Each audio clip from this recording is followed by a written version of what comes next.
grandfather stopped the car and he took me out of the car, and I had no idea what was about to happen because he had never said a cross word to me, and I thought he might actually be angry with me, but he wasn't. He took me out because we had some privacy from her, and he said these incredible words that he said you're gonna figure out one day that it's harder to be kind than clever.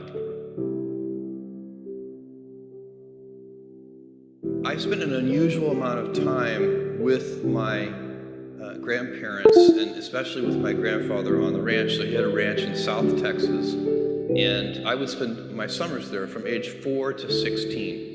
And when I was 4, they were taking me for the summer to kind of give my parents a break, sort of because they were so young, and it was useful. I was a handful, I'm sure, and anyway. He created the illusion for me when I was 4 years old that I was helping him on the ranch, which of course could not have been true, but I believed it.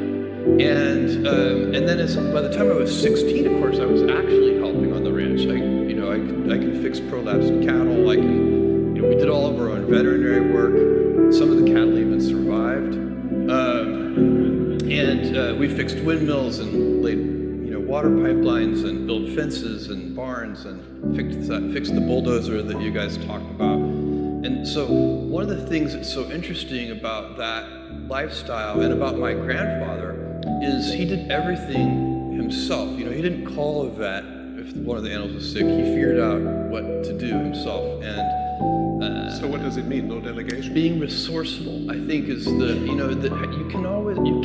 there's a problem, there's a solution.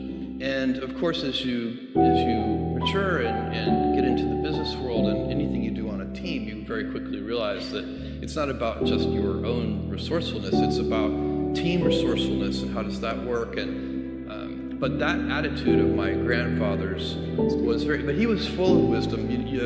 John mentioned the story about the words my grandfather gave me at one point of it's harder to be kind than clever. That story, the slightly longer version of that story, because this was really powerful wisdom, is that I made my grandmother burst into tears. And the way I did it was we were driving on a long road trip, and she was a chain smoker. And I was probably, 10 years old, so this was around 1974.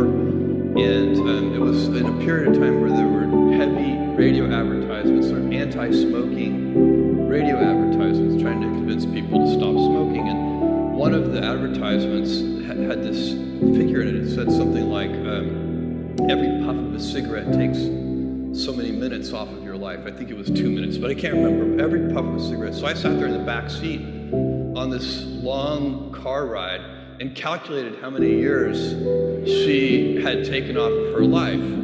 And in my 10-year-old mind, I had been extremely clever to do this. And so when I was finished with my arithmetic, I proudly announced to her how many years she had taken off of her life. And I got a reaction I did not expect, with her bursting into tears. And so my grandfather stopped the car and he took me out of the car, and I had no idea what was about to happen because he had never said a cross word to me. And I thought he might actually be angry with me, but he wasn't. He took me out because we had some privacy from her, and he said these incredible words that he said you're gonna figure out one day that it's harder to be kind than clever.